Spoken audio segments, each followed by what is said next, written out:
Hello everyone, welcome back to RPC Adda. और दोस्तों, आप सभी जानते हैं कि फर्स्ट ग्रेड स्कूल लेक्चरर को लेकर हमने आपको एक और रिसेंटली अपडेट भी दिया। उस वीडियो को भी आप लोगों ने मैक्सिमम ने जो है वो देखा है कि 32,000 से भी अधिक पदों पर हमें जो है वो फर्स्ट ग्रेड के लिए कहीं न कहीं जो है वो अभ्यर्थना देखने को आने वाले समय में मिलने वाली है। शिक्षा मंत्री मदन लाल जी दिलावर जी का भी मैंने आपको स्टेटमेंट बताया कि बहुत जल्द जो है वो विद्यालय भी क्रमोत होने वाले हैं। और जो हमारा माध्यमिक शिक्षा है उसने जो है वो वित्त विभाग को जो है वो मंजूरी भी दे दी है। तो आप देखिए कि अगले बजट तक यानी कि मार्च 2027 तक हमें यहाँ पर जो है वो नई भर्ती भी देखने को मिलने वाली है। तो ऐसे में 19 सितंबर 2025 को जो सिलेबस में बदलाव हुआ और उस बदलाव के बाद जो हमारे रिसेंटली 31 मई से 16 जून तक जो फर्स्ट ग्रेड स्कूल लेक्चरर के भी रिसेंटली एग्जाम हुए, तो उसमें जो कॉमर्स का पेपर था वो आप सब जानते हैं कि 2 जून को सब्जेक्ट का पेपर आपका रहा था। तो इस टॉपिक के अंदर, इस सेशन के अंदर मैं आपको यह बताने वाला हूं कि 2 जून के पेपर में किस टॉपिक से जो है वो किस तरह से प्रश्न पूछे गए, जिससे कि आपको बहुत बड़ा अंदाज यहां पर दोस्तों लगेगा। हालांकि इस सेशन को देखने के बाद भी कुछ स्टूडेंट्स को लगेगा कि सर अभी तो एग्जाम हो गया है, अब तो नई भर्ती कब आएगी, सर इस विश्लेषण का अभी यहाँ पर जो है वो क्या इंपोर्टेंसी है। तो मैं आपको बता दूं, इसकी इंपोर्टेंसी यूं है कि पहले तो 19 सितंबर 2025 को सिलेबस में बदलाव हुआ, फिर एग्जाम भी आप लोगों का सामने हो चुका है, एग्जाम को होने हुए भी 1 महीना होने आया है। और दूसरी सबसे बड़ी बात कि जब आप लोगों का सपना है कि मुझे फर्स्ट ग्रेड स्कूल लेक्चरर ही बनना है, तो वो स्टूडेंट्स अभी से अपने एग्जाम की तैयारी में लग चुके हैं, तो उन्हें यह विश्लेषण पता होना बहुत जरूरी है कि किस सब्जेक्ट से या किस टॉपिक से कैसे प्रश्न आए। और वहीं पर यह विश्लेषण इसलिए भी इंपॉर्टेंट हो जाता है क्योंकि इस बार सिलेबस में भारी बदलाव हुआ। तो जो नए चैप्टर्स हैं, उन नए चैप्टर्स में से कितने कितने क्वेश्चंस पूछे गए, नए चैप्टर्स का कितना वेटेज रहा, क्या नए चैप्टर को हमने इग्नोर किया लेकिन वेटेज बहुत ज्यादा होने की वजह से कहीं मुझे नुकसान तो नहीं हुआ। ये सारी बातें सही समय पर हमें एनालिसिस करनी जरूरी होते हैं। तो इस सेशन में मैं आपको सीधा बताने वाला हूं कि फर्स्ट ग्रेड स्कूल लेक्चरर में 2 जून का जो कॉमर्स का पेपर हुआ मॉर्निंग सेशन में, उसमें किस टॉपिक से कितने प्रश्न आए। तो टोटल 42 जो हमने बाइफरकेशन हमारे बुक के अंदर हमने सिलेबस का किया था, उसी के बेसिस पर मैं आपको बताऊंगा दोस्तों, ताकि आपको कंप्लीट यहां पर जो है वो विश्लेषण पता चले।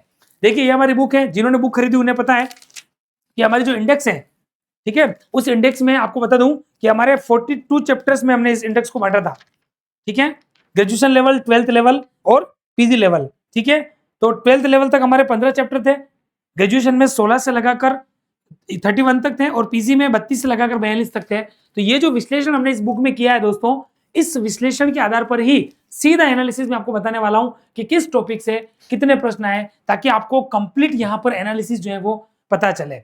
ठीक है, और आपको एक्चुअल में पता लगे कि हाँ ये टॉपिक टफ था और मैंने ध्यान नहीं दिया लेकिन क्वेश्चन ज्यादा आए, किसी टॉपिक में बहुत ज्यादा ध्यान दिया लेकिन क्वेश्चन कम आया, क्या किसी टॉपिक से कोई क्वेश्चन नहीं आया, या फिर किस टॉपिक का कितना वेटेज रहा।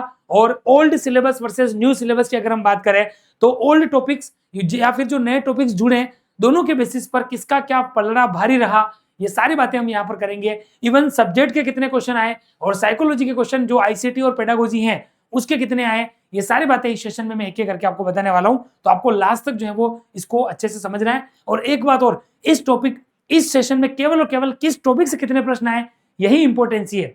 वो प्रश्न कौन सा था इसको लेकर हम बाद में चर्चा करेंगे, और वो प्रश्न कौन सा था आप लोग भी जानते हो क्योंकि आप सभी के पास ऑफिशियल पेपर और आंसर की है। तो हम ज्यादा नहीं समय लेते हुए केवल और केवल किस टॉपिक से कितने प्रश्न आए इसी के ऊपर फोकस करने वाले हैं। ठीक है, और वो लोग जो कि फर्स्ट ग्रेड स्कूल लेक्चरर की तैयारी में पहले से वापस लग चुके हैं, ये संकल्प करके आए हैं कि इस बार मेरे 40% नहीं बने लेकिन इस बार 100% में सिलेक्शन लूंगा, तो उन लोगों के लिए हमने एक एक्सक्लूसिव व्हाट्सएप कम्युनिटी ग्रुप बनाया है। और हमारी टीम के द्वारा जितनी भी शेयरिंग होती है, सुबह 8 बजे से लगाकर रात को 9 बजे तक जितनी भी शेयरिंग्स होती है, वो केवल और केवल इसी व्हाट्सएप कम्युनिटी ग्रुप से होती है। तो आप लोग इसको जरूर जो है वो एक बार ज्वाइन कर लें। और आप ही की तरह तैयारी करने वाले स्टूडेंट्स इस प्लेटफॉर्म पर हैं। और सबसे बड़ी बात, वीकली बेसिस पर इसमें चैट भी हम ओपन करते हैं ताकि आप लोग भी अपनी क्वेरी जो है वो हमसे पूछ सकें, म्यूचुअल चैट कर सकें, आपका कोई डाउट है तो वो आप लोग हम तक पहुंचा सकें। और एक लार्जेस्ट फैकल्टी पैनल जो कि आरपीएससी अड्डा पर हमेशा विद्यमान रहता है, इस एक्सपीरियंस फैकल्टी के द्वारा ही आप लोगों को जो है वो फर्स्ट ग्रेड स्कूल लेक्चर में पढ़ाया जा रहा है। और आने वाले समय में जो नई वैकेंसी आ रही है उसमें भी यही टीम आपको जो है वो पढ़ाने वाली है। तो दोस्तों जरूर इस भरोसेमंद और सबसे बड़ी और अनुभवी टीम के साथ आप लोग भी जुड़े और अपनी तैयारी इस बार आरपीएससी अड्डा के साथ जुड़कर सफल बनाए। ठीक है, ये हमारे कुछ लास्ट टाइम के जो रिजल्ट हैं वो आप सब देख सकते हो, जिनका हमने फाइनल रिजल्ट जो डिक्लेयर किया था। ठीक है, तो ये रिजल्ट भी आप लोगों के सामने है। तो ये सब कुछ आपके विश्वास के लिए काफी है। और अब मैं सीधा सेशन में जा रहा हूं। जहां पर मैंने आपको क्या बताया कि फर्स्ट ग्रेड स्कूल लेक्चरर के अंदर जो 2 जून को एग्जाम हुआ था आप लोगों का, उस एग्जाम में आपके किस टॉपिक से कितने प्रश्न आए हैं। ठीक है, तो आप सब जानते हैं RPSC first grade school lecturer, जिसमें 31 मई को जीके का पेपर हुआ। ठीक है, कॉमर्स वालों के लिए ए ग्रुप में था इस बार, और जीके का पेपर 31 मई को हुआ है, और 2 जून को आपका सब्जेक्ट का पेपर हुआ है। ठीक है, तो सीधा हम जो हमारी मेन बात है वहीं पर चलेंगे। ठीक है, ये विषय सूची है, मतलब सिस्टमेटिक मैंने बताया है कि पहले 12th बेसिस पर, फिर ग्रेजुएशन और फिर पीजी बेसिस पर। अभी केवल टॉपिक के आधार पर कौन कौन से प्रश्न है वही बात करेंगे, ज्यादा डिटेल में नहीं जाएंगे। तो देखो हमने कितना बाइफर्केशन किया, आप देख सकते हैं कि अकाउंटेंसी के अंदर भी कितना बड़ा बाइफर्केशन है। सिलेबस में तो केवल ये लिखा हुआ था बेसिक फ्रेमवर्क ऑफ अकाउंटिंग, जिसमें सीधा आपको दे रखा है अकाउंटिंग थ्योरी कॉन्सेप्ट, लेकिन हमने पूरा बाइफर्केशन किया है। तो एक बार आप समझो, देखो सबसे पहले बात करें लेखांकन के परिचय को लेकर, तो लेखांकन के परिचय से बेटा एक क्वेश्चन आया था। ठीक है, लेखांकन के परिचय को लेकर एक क्वेश्चन आपका आया था, आप काउंटिंग कर लेना। इस सेशन को देखने के बाद किसी को थोड़ा बहुत भी डाउट हो तो आप लोग पेपर देख लेना और सीधा पेपर में जाना। अकाउंटिंग में जाओगे तो देखना परिचय का एक कोई क्वेश्चन वहां है कि नहीं, आपको मिल जाएगा। लेखांकन अवधारणा एवं सिद्धांत से 2 क्वेश्चन आए थे, याद है आपको? लेखांकन अवधारणा और सिद्धांत के सीधे 2 क्वेश्चन आए थे, आप सब देख सकते हो, जिसमें एक रूढ़िवादी की अवधारणा के आधारित था। लेखांकन मानक पर एक क्वेश्चन आया है, आप देख लीजिएगा। अकाउंटिंग स्टैंडर्ड पर एक क्वेश्चन आया है, और लेखांकन प्रक्रिया मूल प्रलेख और जो प्रमाणक होते हैं, जिसको हम बोलते हैं accounting process, source, documents and voucher, उसको लेकर एक क्वेश्चन यहाँ पर पूछा गया था। ठीक है, तो ये आप लोगों को ध्यान रखना है। उसके बाद देखो लेखांकन समीकरण का इस बार कोई क्वेश्चन नहीं आया है, लेकिन इसका मतलब ये नहीं कि आप इन चैप्टर्स को इग्नोर करें, आपको तो पढ़ना है। हम तो आपके पास एक विश्लेषण रख रहे हैं कि किस टॉपिक से कितने प्रश्न आए। ठीक है, उसके बाद जर्नल का इस बार कोई क्वेश्चन नहीं था, खाता बही का कोई क्वेश्चन नहीं है। लास्ट टाइम खाता बही का क्वेश्चन आया था, खाता बही जो है वो खाते की प्रधान पुस्तक होती है, लेकिन इस बार खाता बही का क्वेश्चन नहीं आके सब्सिडरी बुक्स का क्वेश्चन आया था। किसका आया था? सब्सिडरी बुक का जो है वो क्वेश्चन आया था, आप गिन लेना। फिर जो सेकंड यूनिट आती है हमारी तलपट, अशुद्धियों का सुधार और आयगत और पूंजीगत का जो हमारे खर्चे होते हैं। ठीक है, तो ट्रायल बैलेंस का भी एक क्वेश्चन आया, अशुद्धि सुधार का भी एक क्वेश्चन आया। ठीक है, और पूंजीगत और आयगत मद का भी एक क्वेश्चन आया। आपको पता होगा वो फर्नीचर था जिसको हमने स्वामी ने निजी मान लिया था, तो हमने फर्नीचर और ड्रॉइंग्स को क्रेडिट किया, आपको याद आ रहा होगा। अशुद्धि सुधार का एक क्वेश्चन था, ट्रायल बैलेंस का सीधा एक ही क्वेश्चन था, और पूंजीगत और आयगत मद का, कैपिटल और रेवेन्यू का एक क्वेश्चन। मतलब हर बार इनका एक एक क्वेश्चन तो छपता ही छपता है बेटा। इन तीनों टॉपिक में से ऐसा है कि हर बार एक एक क्वेश्चन तो सीधा आता ही है। ठीक है, उसके बाद आप आगे बढ़ो। अंतिम खतों की बात करें तो देखो इस बार निर्माणी संस्थाओं का नहीं आया, भले उन्होंने सिलेबस में लिखा हुआ था, ब्रैकेट में लिखा हुआ है नॉन कॉर्पोरेट वाला, लेकिन क्या लिखा था कि preparation of final accounts for non corporate entities, ये इन्होंने लिखा, लेकिन यहां से क्वेश्चन नहीं आया। क्वेश्चन जो है वो सीधा हमारी जो निर्माणी संस्था नहीं होकर गैर निर्माणी संस्था होती है, जो सीधा अपना ट्रेडिंग अकाउंट बनाती है, ट्रेडिंग P&L और बैलेंस शीट बनाती है, वहीं से क्वेश्चन आया, और वहां से 4 क्वेश्चन आए। अब देख लो आप, एक तो वो सीधा आया था मजदूरी वाला, कहां दिखाते हैं, तो डायरेक्ट वेजेज है, और डायरेक्ट वेजेज हमेशा ट्रेडिंग अकाउंट में हमारी आती है, तो आप समझ चुके होंगे। सीधा हम बात करें तो गैर निर्माणी खातों से हमारे 4 क्वेश्चन यहां पर पूछे गए थे। ठीक है, उसमें एक तो मजदूरी वाला क्वेश्चन था, एक P&L में था, एक बैलेंस शीट को लेकर था, इस तरीके से 4 क्वेश्चन आपको टोटल हमने बता दिए। ठीक है, उसके बाद देखो एडजस्टमेंट एंट्री का एक क्वेश्चन आया है, समायोजन प्रविष्टि का एक क्वेश्चन आपके लिए आया है। ठीक है, फिर सीधा आ जाओ पार्टनरशिप फर्म में। पार्टनरशिप फर्म में देखो एक तो सामान्य परिचय का आया है, पार्टनरशिप 4 पार्ट में होती है, एक तो general introduction, admission of partner, retirement, और लास्ट में होता है डेथ। तो जनरल की बात करें, general introduction of partnership firm, उसका एक क्वेश्चन आया था। ठीक है, ख्याति से इस बार कोई क्वेश्चन नहीं पूछा गया, जनरली गुडविल को लेकर क्वेश्चन आता है। ठीक है, इस बार सीधा क्वेश्चन आया था साझेदारी के प्रवेश में जो अनुपात निकालने वाला था, याद है आपको? अनुपात निकालने वाला क्वेश्चन था, वो आया था, आप सब जानते ही हो। ठीक है, उसके बाद देखो रिटायरमेंट का एक क्वेश्चन आया है, रिटायरमेंट से संबंधित। ठीक है, अवकाश ग्रहण करने संबंधी एक क्वेश्चन आया हमारा, और साझेदारी के समापन को लेकर भी डिसोल्यूशन ऑफ पार्टनरशिप फर्म से एक क्वेश्चन आया। इस तरीके से एक एक करके 4 क्वेश्चन कुछ ऐसे साझेदारी से आए। अंशों के निर्गमन, हरण और पुनर्निर्गमन की बात करें, इश्यू ऑफ शेयर, फॉरफीचर और रीइश्यू को लेकर बात करें तो 2 क्वेश्चन आपको फर्स्ट ग्रेड स्कूल लेक्चर में इस बार जो है वो पूछे गए थे। ठीक है, फिर हम बात करें डिबेंचर्स को लेकर। ठीक है, तो डिबेंचर्स में इश्यू ऑफ डिबेंचर का क्वेश्चन नहीं आया, लेकिन इस बार रिडेम्पशन ऑफ डिबेंचर्स का आया था, आप सब जानते हो। ठीक है, वो पूछा भी था कि वो सेबी के दिशा निर्देशों के अनुसार कितना फंड बनाना चाहिए, आपको याद आ रहा होगा। तो रिडेम्पशन ऑफ डिबेंचर का एक क्वेश्चन आया था। उसके बाद आप आ जाओ रिडेम्पशन ऑफ प्रेफरेंस शेयर का भी इस बार एक क्वेश्चन आया है। ठीक है, ये भी आपको ध्यान रखना है। तो इश्यू के 2 हो गए, ऋण पत्रों का निर्गमन का नहीं आया, ऋण पत्रों का शोधन और अधिमान अंशों का शोधन का एक, इस तरीके से एक और 2 3 क्वेश्चन यहां से छपे, और लेखांकन में कंप्यूटर के उपयोग, इसमें हमेशा 2 क्वेश्चन आते ही हैं, इस बार भी 2 क्वेश्चन पूछे गए। Application of computers in accounting, तो 2 क्वेश्चन यहाँ पर इसके पूछे गए। तो मेजर अकाउंटिंग का काम यहाँ पर हो गया, फाइनेंशियल अकाउंटिंग का हो गया। फिर अगर हम बात करें analysis of financial statements, tools of financial analysis, वित्तीय विवरणों का विश्लेषण और वित्तीय विश्लेषण के उपकरण का एक क्वेश्चन आपसे पूछा गया। ठीक है, तो यहां पर मोटे मोटे तौर पे फाइनेंशियल अकाउंटिंग और इस चैप्टर को भी उसमें जोड़ दो तो ये आपका पार्ट पूरा हो गया। तो ऑलमोस्ट आप गिन लेना, आपको पता चल जाएगा कि कितने क्वेश्चन अकाउंटिंग के प्योरली आए हैं। फिर भी अगर आपको एक क्विक पता करना है तो मैं आपको बता देता हूं कि अकाउंटिंग के कितने क्वेश्चन आए, आप एक बार देख लो भले, ठीक है, ताकि आपको पता चले। देखो कम से कम अकाउंट्स का मैं आपको बता दूं, अकाउंट्स का 1 और 2 3 4 5 6 7 8 9, 9 और 4 13, 13 के बाद 14 15 16 17 18, 18 और 2 20 21 22 23 24 और अगर वित्तीय विश्लेषण को गिन लो मान लो तो 25 क्वेश्चन डायरेक्टली यहाँ पर देखने को मिले। हमने एक सेशन ये भी लिया था कि किस सब्जेक्ट से आए कितने प्रश्न, उसमें मैंने आपको बता दिया पहले हालांकि, ठीक है। तो ये काउंटिंग आप लोग भी कर सकते हो। अगर आपको ये पीडीएफ चाहिए तो हम हमारे टेलीग्राम पे हमारी टीम को मैं बोलूंगा वो आपको प्रोवाइड करवा देंगे, ठीक है। ये वर्ड में है, मैं आपको इसकी पीडीएफ अवेलेबल करवा दूंगा, ठीक है। चलिए तो यहां तक हो गया है।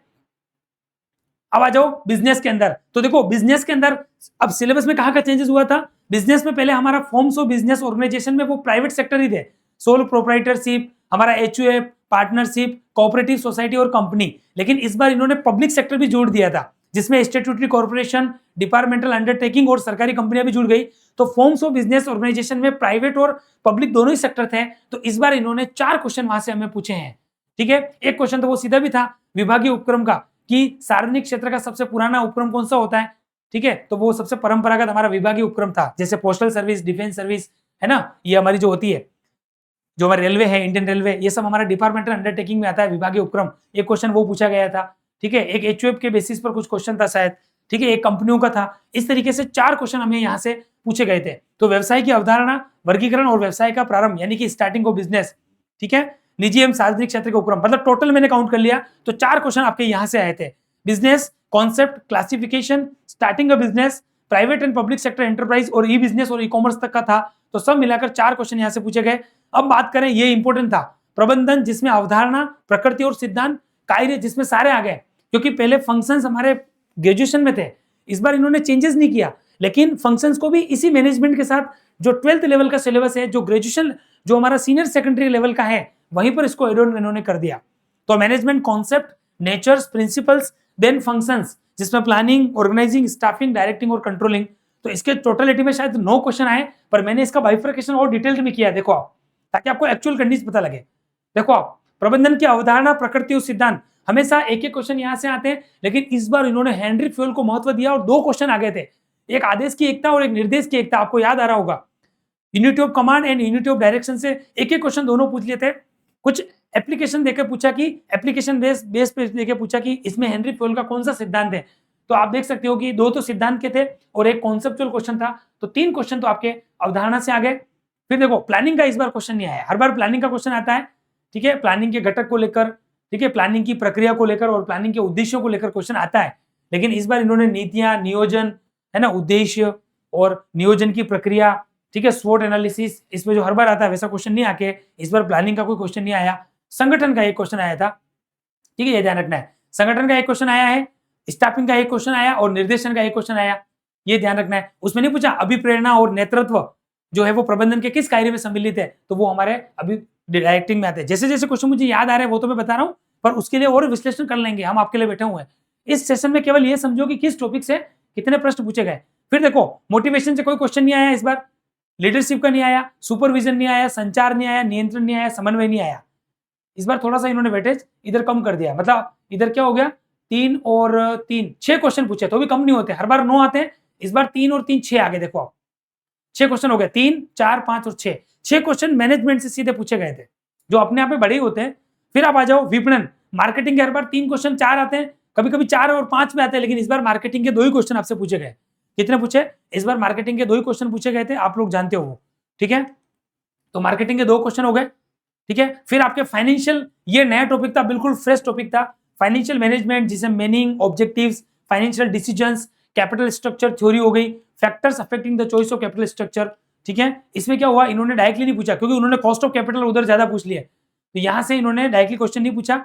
अर्थशास्त्र में सांख्यिकी, जिसमें केंद्रीय प्रवृत्ति के माप, मीन मोड मीडियन, ठीक है, ये डिस्पर्जन हो गया, अपकिरण के माप और इंडेक्स, यहां से 3 क्वेश्चन पूछे हैं।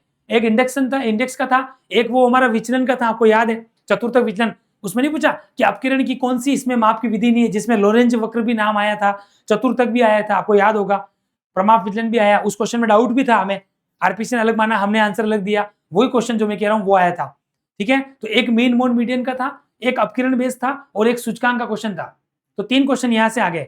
फिर देखो ये क्वेश्चन आपके इकोनॉमिक्स का, इकोनॉमिक्स शुरू हो गई, अब आपके स्टेट्स भी खत्म हो गई, बिजनेस भी हो गई और अकाउंट्स भी हो गई। अब बात करें आपकी इकोनॉमिक्स में, तो आपका economic development concept, new approaches, sustainable development, rural development, key issues and government policies, human development index HDI और वेरियस अप्रोच, इस तरीके से आप जानते हो। एक एचडीआई का क्वेश्चन था, एक सस्टेनेबल डेवलपमेंट के ऊपर था, एक रूरल डेवलपमेंट सब भी था की इशू। तो अभी हम केवल टॉपिक का विश्लेषण कर रहे हैं, तो 4 क्वेश्चन आपको यहां से पूछे गए थे। मतलब ये टॉपिक इंपोर्टेंट है क्योंकि इसमें बहुत सारी चीजें नहीं एड ऑन की। पहले आपके कोर्स में क्या था, सिलेबस में रूरल डेवलपमेंट की इश्यूज, उससे पहले भी क्या था, 22 से पहले केरल रूरल डेवलपमेंट था, ग्रामीण विकास।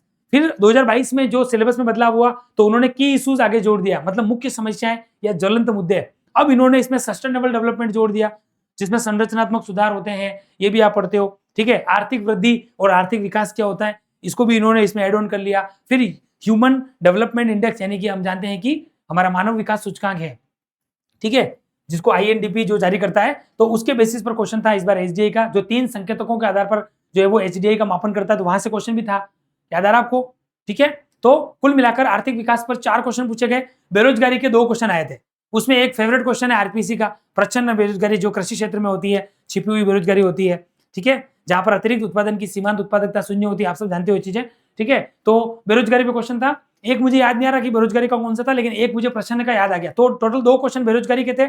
फिर इकोनॉमिक क्राइसिस, इकोनॉमिक रिफॉर्म्स 1991 और एलपीजी के 3 क्वेश्चन यहां से पूछे गए थे। ठीक है दोस्तों, तो इस तरह से इकोनॉमिक्स में भी देखो 12th लेवल में कितने क्वेश्चन आ गए, 12th लेवल में 4 और 2 6 और 3 9 क्वेश्चन तो 12th लेवल पे ही कवर कर दिया इन्होंने। ठीक है, चलिए, हाँ एक और बात है, इसमें बिजनेस का इन्होंने इस बार वेटेज कम किया, बिजनेस के क्वेश्चन बहुत ज्यादा आते हैं, कभी कभी 43 तक आए, कभी 37 भी आए, कभी 38 भी आए, लेकिन इस बार शायद मैंने आपको बताया भी था 29 या 30 क्वेश्चन ही बिजनेस के आए। ठीक है, क्योंकि इस बार 25 अकाउंट्स के आ गए, इको में भी अच्छा खासा वेटेज था और बाकी के टॉपिक भी तो चेंज हुए हैं, एफएम में भी बढ़ गया है, स्टेट्स में भी बढ़ा है, तो वहां पर इन्होंने इसको सेटअप किया। अब देखो रेशियो पे इन्होंने बहुत फोकस किया, इस बार रेशियो एनालिसिस नया टॉपिक जोड़ा, पहले रेशियो होते तो थे, लिक्विडिटी ये सब, लेकिन इस बार प्योरली इन्होंने चैप्टर दिया था रेशियो एनालिसिस, और रेशियो एनालिसिस एक इंपॉर्टेंट टॉपिक था जिसमें उन्होंने 7 क्वेश्चन पूछ लिए, जिसमें एक बार अनुपात निकालना था, किसी में प्रोपराइटर रेशियो निकालना था, किसी में वर्किंग कैपिटल, कहीं पर लाइबिलिटी, किसी में ये भी पूछा कि ये रेशियो किसमें आता है, याद आ रहा आपको, क्रियाशीलता अनुपात का अन्य नाम क्या है, या इस तरीके से भी पूछे गए थे, अनुपातों के दूसरे नाम लेकर भी पूछे, तो अनुपात विश्लेषण के 7 क्वेश्चन आपको देखने को मिले। कैश फ्लो स्टेटमेंट के 4 क्वेश्चन आए, आप जानते हो, और आजकल वो क्वेश्चन तो हमेशा आ रहा है कि वित्तीय कंपनी है तो कभी डिविडेंड दिया, कभी डिविडेंड प्राप्त किया, कभी इन्वेस्टमेंट किया, तो ये कौन सी एक्टिविटी, ये क्वेश्चन हर बार आ रहा है, तो बेटा इस टेबल को अच्छे से पढ़ो, हमारी बुक के अंदर इसको हमने दे रखा है। ठीक है, तो कैश फ्लो स्टेटमेंट के 4 क्वेश्चन थे। अब सीधा बता देता हूं, ठीक है, लागत लेखांकन, कॉस्ट अकाउंटिंग के हर बार 6 आते हैं, पर इस बार इन्होंने वो हटा दिया। हम पढ़ते तो है एलिमेंट ऑफ कॉस्ट में मटेरियल लेबर ओवरहेड, लेकिन इन्होंने मटेरियल लेबर ओवरहेड अब अलग से डिटेल में नहीं दिया है, इसलिए इस बार इन्होंने 6 की जगह 3 क्वेश्चन कर लिए। ठीक है, फिर ये नया टॉपिक था मार्जिनल कॉस्टिंग, हमने कहा कि इसके 3 क्वेश्चन आएंगे, याद करना, वो लाइव क्लास जरूर देखना, जब मैंने इसकी क्लास ली तो मैंने कहा कि 3 क्वेश्चन इसके जरूर आएंगे। तो marginal costing and cost profit volume ratio के 3 क्वेश्चन आपसे पूछे गए। ऑडिटिंग के हर बार 4 क्वेश्चन आते हैं, तो 4 क्वेश्चन ऑडिटिंग के पूछे गए। ऑडिटिंग छोटा लेकिन इंपॉर्टेंट टॉपिक है। ठीक है, एक मीनिंग के ऊपर था, एक ऑब्जेक्टिव था, एक अंकेक्षण के प्रकार उसको लेकर था, और एक में वो पूछा था कि अंकेक्षण को लेकर कोई उल्लंघन का था, और एक हमारा ऑडिट प्रोग्राम का था। 4 क्वेश्चन ये हो गए। बजटिंग नया टॉपिक है, तो 4 क्वेश्चन आगे देखो, budgeting, types of budget, budget committee का भी क्वेश्चन था, एक परिभाषा देकर पूछा कि इसको क्या कहेंगे, तो बजट केंद्र कहेंगे, ऐसे 4 क्वेश्चन थे। ठीक है, इंडियन कॉन्ट्रैक्ट एक्ट, इस बार सेक्शन कम करके भी देखो आप 5 क्वेश्चन पूछ लिए इंडियन कॉन्ट्रैक्ट एक्ट के भेजा, बहुत इंपॉर्टेंट है, इंडियन कॉन्ट्रैक्ट एक्ट के 5 क्वेश्चन आ गए। फिर कंज्यूमर प्रोटेक्शन एक्ट 2 क्वेश्चन आए, हर बार 3 या 4 आते हैं, लेकिन इस बार 2 क्वेश्चन आ गए। फिर आ जाओ बिजनेस इन्वायरमेंट, निगमीय सामाजिक उत्तरदायित्व और व्यावसायिक नैतिकता के 2 क्वेश्चन आए थे। ठीक है, सीएसआर और एथिक्स के एक क्वेश्चन दोनों का था। फिर एंटरप्रेन्योरशिप के हर बार 4 या 5 क्वेश्चन आते हैं, लेकिन इस बार 3 क्वेश्चन ही आए। और ये भी ध्यान रखना है, हालांकि राजस्थान से उद्यमी इन्होंने इस बार ऐड किया था, एंटरप्रेन्योर्स फ्रॉम राजस्थान, लेकिन पता नहीं आरपीसी ने फिलहाल तो नहीं पूछा है, पर इसका मतलब ये नहीं कि नहीं पूछेंगे। आपको राजस्थान से उद्यमी हर बार पढ़ना ही है। अच्छा, इस बार एंटरप्रेन्योरशिप के 3 क्वेश्चन आए, एचआरएम का एक ही क्वेश्चन आया। यहाँ थोड़ा सा इन्होंने वेटेज पता नहीं कम कर दिया। हर बार एचआरएम के हाईएस्ट 5 क्वेश्चन आए हुए हैं, 4 से कम तो कभी नहीं आते हैं, क्योंकि हो सकता है कि एक उन्होंने स्टाफिंग में पूछ लिया, तो स्टाफिंग भी इसी का पार्ट है, इसलिए एक क्वेश्चन यहाँ कर दिया होगा। तो कुल मिलाकर एक क्वेश्चन आया। इकोनॉमिक इन्वायरमेंट का एक क्वेश्चन आया है, आर्थिक पर्यावरण को प्रभावित करने वाले तत्व। इसमें पूछा था कि कौन सा इंटरनल और एक्सटर्नल नहीं, उसके बेसिस पर था। इंडियन इकोनॉमी में भारतीय अर्थव्यवस्था की विशेषताएं हैं, basic features of Indian economy या changing dimension of Indian economy. इसमें changing dimension of Indian economy नया ऐड किया था, बाकी भारतीय अर्थव्यवस्था की मूल विशेषताएं तो पहले भी था। तो इसका एक क्वेश्चन हमें यहाँ पर पूछा गया। फिर इंडस्ट्रियलाइजेशन, जिसमें मेक इन इंडिया, स्टार्टअप और एमएसएमई को नया जोड़ा है, मतलब ये पूरा टॉपिक ही नया है। इंडस्ट्रियलाइजेशन, औद्योगिकरण पहली बार नया जोड़ा है इकोनॉमिक्स में, जिसमें मेक इन इंडिया भी इसके साथ जुड़ा हुआ है, स्टार्टअप्स, एमएसएमई और एफडीआई। तो अच्छा टॉपिक था, 3 क्वेश्चन यहां से पूछे गए। फिर फॉरेन ट्रेड के अंदर इसमें थोड़ा वेटेज कम कर दिया है।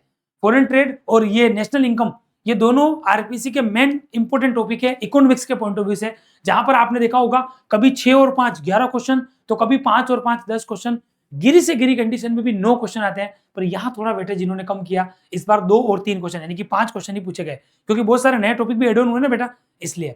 अब आ जाओ ग्रेजुएशन लेवल पे, नहीं पीजी लेवल पे, ग्रेजुएशन भी हो गया।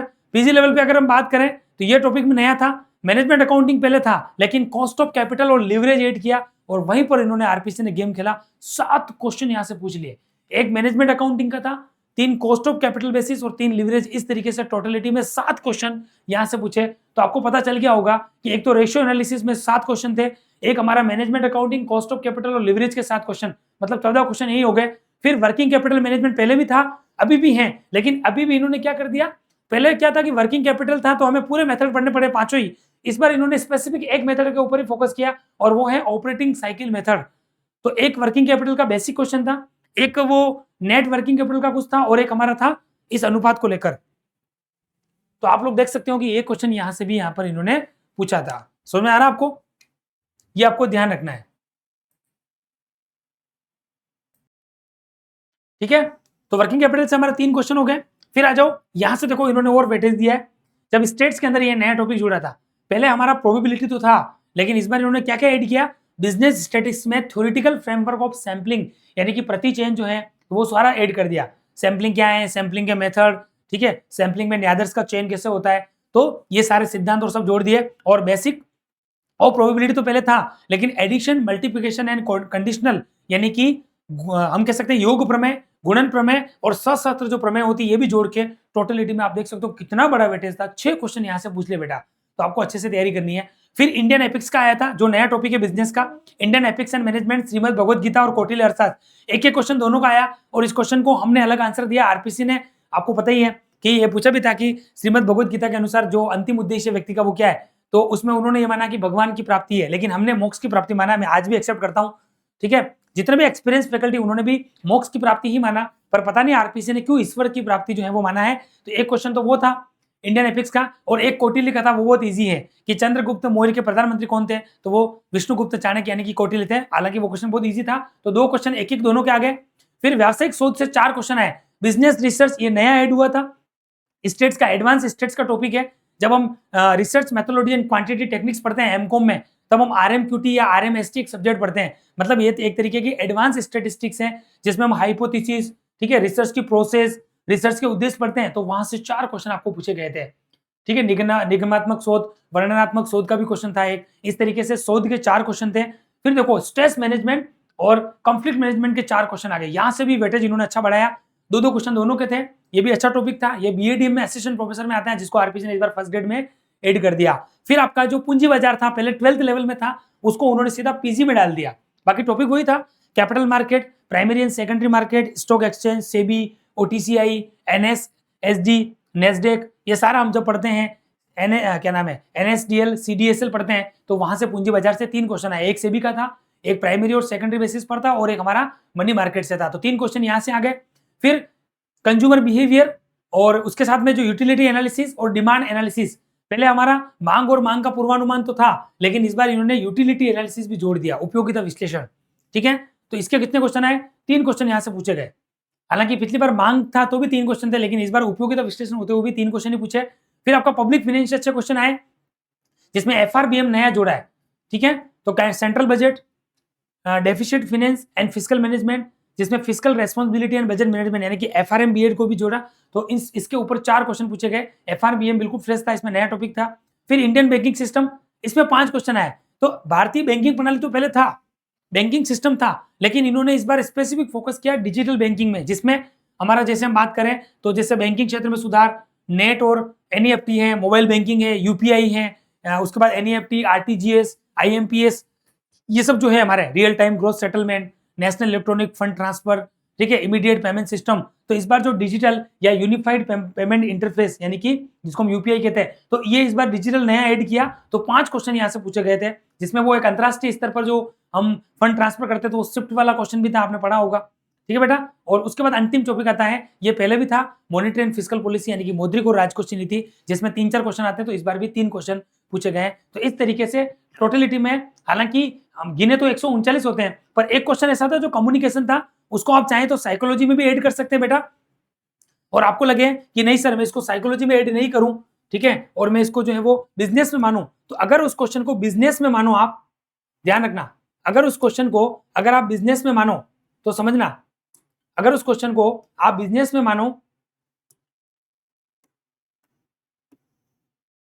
ठीक है, तो आप देख सकते हो टोटल 150 क्वेश्चन आए। तो अगर उस क्वेश्चन को बिजनेस में मानो तो 140 क्वेश्चन आपके कॉमर्स के आए यानी कि सब्जेक्ट के आए हैं, और 10 क्वेश्चन आपके पेडागोजी और साइकोलॉजी और आईसीटी के आए हैं। लेकिन आप बोलोगे नहीं सर वो सिंक्रोनस जो कम्युनिकेशन का क्वेश्चन था उसको अगर हम आईसीटी में माने, उसमें जो कम्युनिकेशन है साइकोलॉजी में, तो फिर आपके 139 सब्जेक्ट में हो जाएंगे और 11 क्वेश्चन साइकोलॉजी के हो जाएंगे। ये पूरा विश्लेषण आपके सामने मैंने रखा है। एक और कभी भी शॉर्ट सेशन में लेकर आऊंगा। आज हम समझ लेते हैं जिसमें आपको मैं क्या वेटेज रहा था, उसमें हम क्या करेंगे, केवल 12th लेवल, ग्रेजुएशन और पीजी तीनों में क्या क्या वेटेज रहा वो लेकर आऊंगा। फिलहाल इस सेशन में हमने जो मेन बात है वो कर ली कि किस टॉपिक से कितने प्रश्न आए, संपूर्ण क्लियर जो है वो विश्लेषण मैंने आपके सामने रखा है। उम्मीद करता हूँ ये सेशन आपको रियली जो है वो बहुत अच्छा लगा होगा। फिर भी आपने अपनी तैयारी कैसी करी, इस विश्लेषण से आपने क्या बेनिफिट उठाया, क्या आपने अपनी नई फर्स्ट ग्रेड की तैयारी शुरू कर दी है क्या, ये सारी बातें आप मुझे कमेंट बॉक्स में जरूर जो है वो लास्ट में बताएंगे। फिलहाल जो नए स्टूडेंट्स हैं जिनकी बीएड हो चुकी है अभी रिसेंटली, बीएड के भी रिसेंटली एग्जाम हुआ है, क्योंकि हमारी टीम में भी एक मेंबर है तो उन्होंने कहा कि सर बीएड के एग्जाम हो चुके हैं, तो जिनके बीएड एग्जाम हो चुके हैं वो लोग अपनी तैयारी अभी से फर्स्ट ग्रेड की शुरू कर दो बेटा, क्योंकि कंपटीशन का लेवल बदल चुका है। या फिर जिनका एमकॉम चल रहा था या अभी लास्ट सेमेस्टर होने वाला है या हो रहा है, वो लोग भी अपनी तैयारी शुरू कर दो। हमने कंप्लीट वेल डिजाइन रूप में फर्स्ट ग्रेड स्कूल लेक्चर का नया कोर्स तैयार कर लिया है मात्र 3999 में, जहां पर हिंदी मीडियम की बुक तो फिलहाल हम फ्री दे रहे हैं, इंग्लिश मीडियम की अभी हमारी पब्लिश नहीं हुई है, तो वो जैसे हमारे स्टॉक में आएगी वो भी हम प्रोवाइड करवाएंगे। तो लाइव एंड रिकॉर्डेड कोर्स के साथ आपको बुक जो है वो बिल्कुल फ्री ऑफ कॉस्ट हम यहाँ पर प्रोवाइड करवा रहे हैं। तो जितना जल्दी हो सके आप लोग जो है वो इस बुक को, इस कोर्स को जरूर ले लें, ठीक है। न्यू बैच हमने जो है वो स्टार्ट कर दिया है, और अगर आपको इस कोर्स के रिगार्डिंग कोई दिक्कत है तो आप स्क्रीन पर दिखाए गए नंबर पर कॉल कर देना, ठीक है। बहुत सारी फ्री फैसिलिटी भी हम देते हैं। एक बार आप हमारी ऐप को डाउनलोड करके जब फ्री मटेरियल में जाओगे तो सारी फ्री एक्टिविटी आपको मिल जाएगी। टेस्ट में कुछ टेस्ट पड़े हुए हैं, वीडियो सेक्शन में कुछ वीडियो सेक्शन पड़े हुए हैं, पुरानी मैराथन्स, ठीक है, वीडियो सेशन के पीडीएफ क्लासेस सीधी यूं की यूं जो है वो यहाँ पर भी पड़ी हुई है। तो आप लोग जरूर एप्लीकेशन को डाउनलोड करें। बाकी किसी भी कोर्स के रिगार्डिंग, बुक्स के रिगार्डिंग हमारी टीम से कोऑर्डिनेट करने में दिक्कत आ रही है तो आप लोग स्क्रीन पर दिखाए गए नंबर पे कॉल कर देना, टीम आपसे कोऑर्डिनेट कर लेगी। यूट्यूब चैनल को जरूर सब्सक्राइब करें ताकि अगला वीडियो इंस्टेंट में आपको प्राप्त हो सके। तो thank you so much guys, last तक इस सेशन में बने रहने के लिए। एक इंपॉर्टेंट बेनिफिशियरी जानकारी थी कि फर्स्ट ग्रेड स्कूल लेक्चर में जो 2 जून को कॉमर्स का पेपर हुआ उसमें किस टॉपिक से कितने प्रश्न आप लोगों को पूछे गए। तो उम्मीद करता हूं कि सेशन आपको बहुत अच्छा लगा है। फिर भी आपकी तरफ से कोई क्वेरी है, कोई डाउट है फर्स्ट ग्रेड को लेकर, आपने क्या स्ट्रेटेजी बनाई, या आपको क्या लगता है कि सर और कौन सा वीडियो फर्स्ट ग्रेड को लेकर बनाए। हमने कम से कम फर्स्ट ग्रेड होने के बाद भी 8 से 10 वीडियो फर्स्ट ग्रेड पे बना दिए हैं कि नई भर्ती कब तक आएगी, किस टॉपिक से कितने प्रश्न आए, किस सब्जेक्ट से कितने प्रश्न आए, ठीक है, क्या कॉमर्स का जो है वो हम कह सकते हैं कि मार्केट खत्म हो रहा है, क्या टीचर और स्टूडेंट्स दोनों खत्म हो रहे हैं, उसको लेकर भी नकुल सर ने एक शानदार सेशन लिया, बहुत ही मेहनत करके, उस पर आपका व्यूज और आपका प्यार भी अच्छा देखने को मिला। तो हम ऐसे सेशन रेगुलर लेकर आ रहे हैं ताकि आप लोग अपनी फर्स्ट ग्रेड की तैयारी कंटिन्यू रखें। तो आप फर्स्ट ग्रेड को लेकर कौन कौन से सेशन की डिमांड करते हैं, आप अपनी बात कमेंट बॉक्स में मुझे जरूर रखिएगा। हर स्टूडेंट से मुझे कमेंट चाहिए। मैं चाहता हूं कि जितने स्टूडेंट इसको देखें उतने कमेंट और उतने लाइक मुझे इस सेशन में मिलने चाहिए। बाकी आपकी तरफ से और भी कोई बात है तो आप कमेंट बॉक्स में बेझिझक रखें, हमारी टीम से बात करके बोले कि सर से ये वीडियो और बनवाइए फर्स्ट ग्रेड को लेकर, हम आपके लिए जरूर लेकर आएंगे। आपकी तैयारी कैसे कर रहे हैं वो भी हमें पूछो, 40% के माया जाल से कैसे बाहर निकले, और भी आपको जो भी क्वेरी है बेटा हम आपके लिए काम करेंगे, लेकिन आपको अपनी तरफ से जो है वो तैयारी करनी पड़ेगी। तो चलिए फिलहाल इस सेशन को यहीं पर पूरा करते हैं, अगले सेशन में नई जानकारी के साथ फिर से आप लोगों से रूबरू होऊंगा। तब तक के लिए अपना ध्यान रखें, मस्त रहे और अपनी तैयारी को डे बाय डे इंप्रूव करते रहे। जय हिंद, जय Bharat, thank you so much.